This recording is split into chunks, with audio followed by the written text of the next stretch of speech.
simulator, all using the accident inputs and conditions. We'll conduct a comprehensive visibility study for the CRJ flight, the Black Hawk flight, and tower visibility, all under night conditions.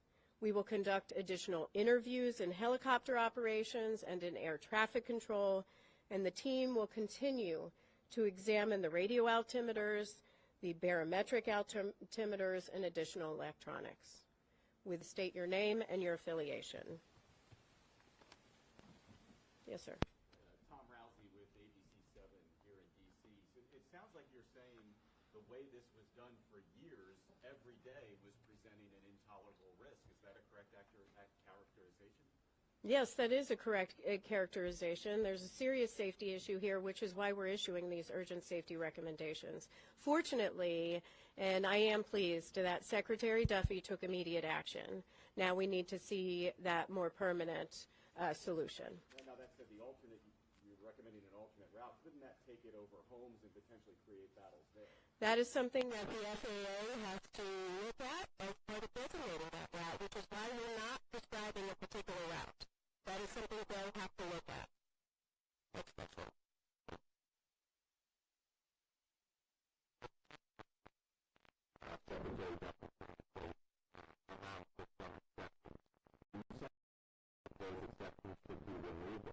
Helicopters should be able to fly on that particular route?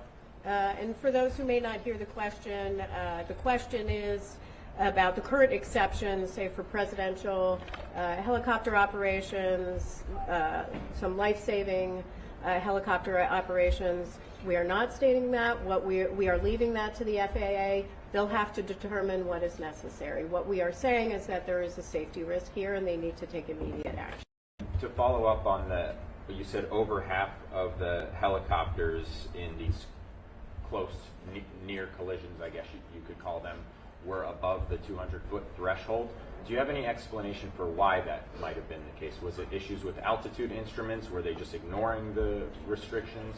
The question is about the half that we believe was over the altitude restriction for the helicopter. We'll look at that as part of our investigation. Thank you. Pete. Please characterize how close a margin of 75 feet is, and then how angry does it make you that it took a fatal crash, the first fatal crash in the United States in decades, for that to expose this issue that was clearly baked into the airspace here? Well, the question is, could I characterize how close 75 feet is and whether this makes me angry? First, 75 feet is very close. That is far too close of a proximity. We have stated it's an intolerable risk to aviation safety. And we have called on DOT, FAA to take action. With respect to how angry it makes me, it does make me angry, but it also makes me feel incredibly devastated for families that are grieving because they lost loved ones. It shouldn't take a tragedy like this to occur. Unfortunately, one did, and so we are calling on action, but there clearly were indicators where safety trending could have occurred. Fortunately, we have a secretary in place that is taking safety very seriously, but it shouldn't take a tragedy to require immediate action. Would you call this an oversight, given the proximity of the glide path and the helicopter route? The question is whether I would call this an oversight. I would call it, I mean, it's stronger than an oversight, right? The data we have pulled is from a voluntary safety reporting system that FAA could have used any time. That data from October 2021 through December 2024. They could have used that information at any time to determine that we have a trend here and a problem here and looked at that route. That didn't occur, which is why we're taking action today. But unfortunately, people lost lives and loved ones are grieving. Sir? Yeah, Chair Hamady, Adam Tuss, Channel 4 here in D.C. Have you looked at the frequency of flights at Reagan National Airport, the number of aircraft that are landing day after day, and possibly, could make some recommendations there? Is that something you guys could do? The question is on the number of flights that are landing and departing from DCA and whether we're taking a look at that. Certainly, everything is on the table right now as far as our investigation is concerned, and we will look at that. We're certainly at separation distances between landing and departing aircraft as part of our investigation. That's something we would look at, but that's still to be done. Yes. BBC News, Nomia Iqbal. I wonder if you could tell us, could this have been prevented if there'd been more staffing? The question is, could this been prevented if there was more staffing? I assume you mean in air traffic control. That is part of our investigation and is part of the analysis phase of our investigation. Right now, we are collecting facts on air traffic control. In our preliminary report today, we will mention that there were 5 controllers on position. There were 9 there, not in the cab, but in the tower. Some in the break room. We do know that the helicopter and the local position were combined at 3:40 p.m. So we are taking a look at that. We do not have any evidence that anybody left. In fact, the controller came back into rotation around 4:27 p.m. We also know that the flight data position and the clearance delivery positions were also combined for the entire day, which is not abnormal. If I can just follow up, I mean, you're making these recommendations, but you've got the White House and DOJ potentially making cuts, particularly to air traffic controllers. So I wonder how worried, concerned you might be about that. The question is about, again, air traffic control staffing and any sort of cuts. I don't want to speak for the Secretary. I believe they have a hiring exemption for air traffic controllers. I see his posts on X daily calling for people to apply for air traffic controller positions. So they are actively hiring, and so that is something he is doing right now. Hi, Will Guys, Black Beer, Current. I'm curious, as a part of your investigation, if you'll be looking into other airspace in the United States where helicopter routes might conflict with, regular traffic into airports or other activities. I think that's why the aviation circle DCA is the only airspace in the country where there might be a conflict there. Yeah, the question is whether we're looking at other airspace where there can be encounters between airplanes and helicopters. That may be part of our investigation. Certainly, we've collected the information. I am pleased that FAA has announced that they've already begun looking at other airports across the nation. I would encourage them to continue to do that work. Yes, David. Chair, how many? 2 questions for you. One, did the board consider making recommendations to the military to have ADSB out on all helicopter flights in the area? Because we know that was not operating at the time.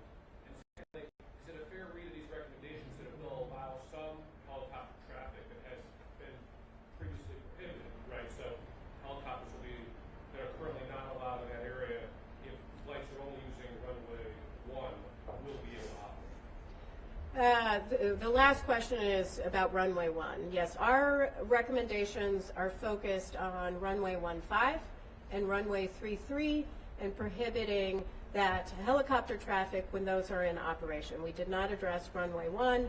That can continue. And your other question on ADSB. We still have a lot of work to do on ADSB. We know that the CRJ had ADSB out. It did not have ADSB in.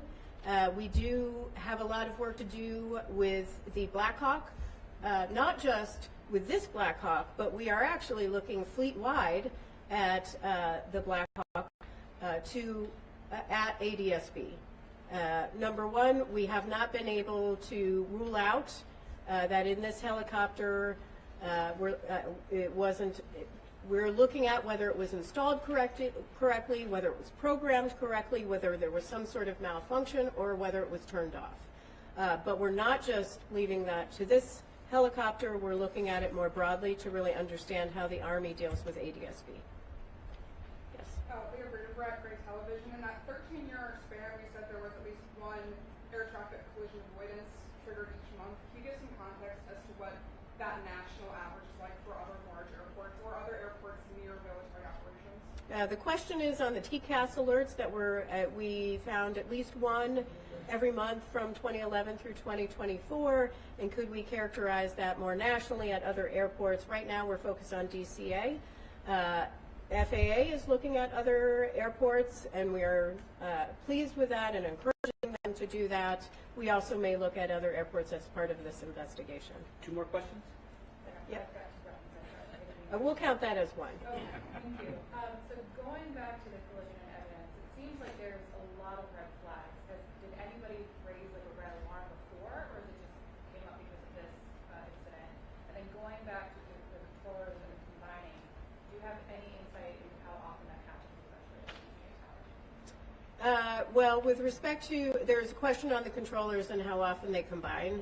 I will say the combined positions of flight data and clearance delivery, as we understand it, is pretty normal.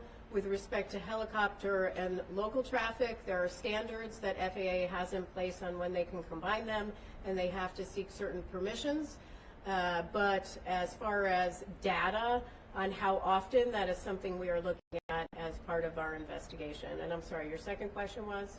Oh, going back to the 1 a month, that type of thing. Oh. Did anybody raise an alarm, or did it just come up because you did the deep dive? Regarding, did anyone raise alarm regarding the TCAS RAs that went off at least once a month? Here's how I'll answer it. The 15,214 occurrences that we identified as close proximity events with the help of FAA, close proximity events between helicopters and airplanes between October 2021 and December 2024. Some of those is information they obtain. A number of those are through voluntary safety reporting systems. So that means somebody did flag it and call it in. Is that the NAS or the FAS, or what's the reporting system? Well, ASAP reporting system? Yeah, it's the ASAP reporting system. Next question. Yeah. Max Marcelo from DC News Now. You mentioned that there was a risk if these permanent changes were not put in place. What would your message be to the many people flying in or out of DCA today and in the near future? Well, today, though, with the exception, the question is, what is my message for people flying in and out of DCA? I assume you mean about safety? I just flew with my daughter out of DCA on a CRJ with PSA Airlines. Aviation is incredibly safe. DCA is where I always fly out of. I say often that your biggest risk is in your personal vehicle when you're going to and from the airport. Aviation is safe. However, there are safety issues and areas where we need to improve to make sure that we are at zero. And so that is the role of the NTSB in investigating. This is why we issue urgent safety recommendations. Thank you very much. Thank you very much.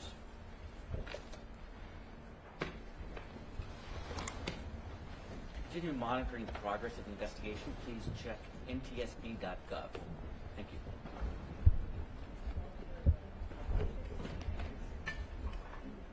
Hey, Eric, can we stay here for a bit? Yeah. Okay.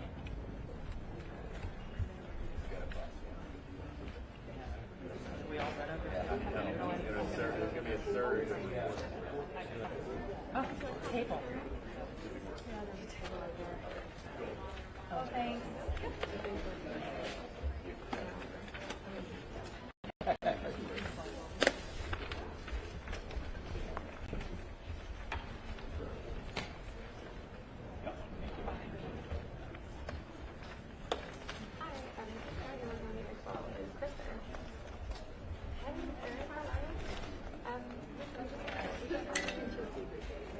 I'm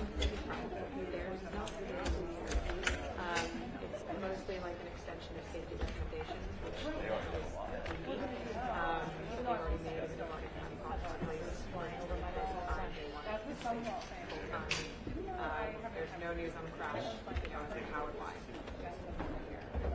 No case. Thank you.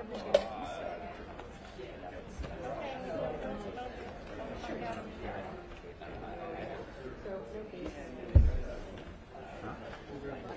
20 feet, is that how